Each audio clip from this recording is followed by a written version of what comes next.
Donc nous, Foodwatch, on est une association de défense des droits des consommateurs et consommatrices. Et donc on mène des enquêtes tout au long de l'année. On se balade dans les rayons des supermarchés. Et à l'approche du Ramadan, on est allé voir le rayon halal et notamment les charcuteries. On s'est rendu compte que Isla Deli, c'était vraiment partout. Notamment dans les catalogues, dans les rayons, on voit des produits Isla Deli un peu partout. C'est le leader en fait du marché du halal. Et donc on s'est intéressé à leurs produits. Et Isla Deli, avant cela, Foodwatch les avait déjà interpellés sur des produits qui se prétendaient être au poulet, mais qui contenaient de la dinde, par exemple, dedans. Des, entre guillemets, saucissons, au goût bœuf ou au goût veau. Et on s'est rendu compte que Isla Deli ne tenait pas ses promesses, parce qu'il n'y a ni le bœuf ni le veau dans ses produits.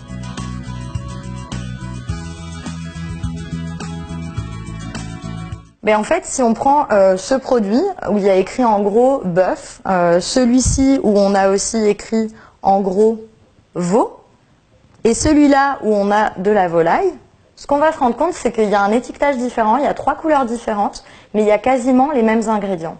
Et il n'y a ni le bœuf ni le veau dans ces deux produits-là.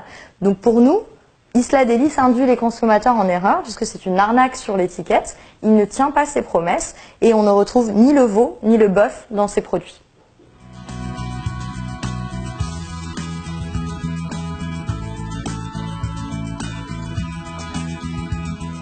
Mais en fait, ce produit, il contient 10 additifs, dont certains qui sont controversés pour la santé. Par exemple, le E450, c'est les diphosphates. Le glutamate monosodique, c'est le E621 ou le nitrite de sodium E250. En plus, il contient de l'eau comme deuxième ingrédient et le premier ingrédient, c'est de la viande séparée mécaniquement de dinde, pour des produits d'ailleurs qui se prétendent être au goût veau ou au goût bœuf.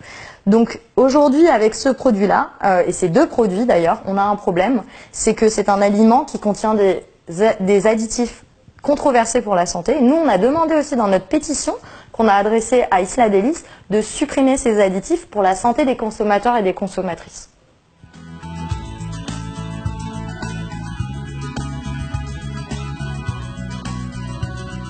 Nous, Foodwatch, ça fait un moment qu'on écrit à Isla Deli pour leur demander d'avoir un étiquetage plus transparent sur leurs produits. Et là, sur ces produits-là, on leur a demandé de supprimer le goût bœuf ou le goût veau lorsqu'il n'y en a pas dedans et de supprimer les additifs qui sont controversés pour la santé.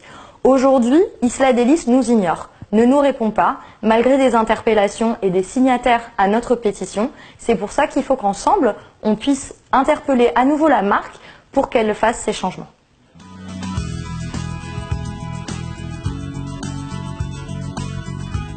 Les consommateurs et les consommatrices musulmans ne sont pas des consommateurs de seconde zone et donc Isla Deli doit avoir un étiquetage transparent qui leur donne accès à l'information claire.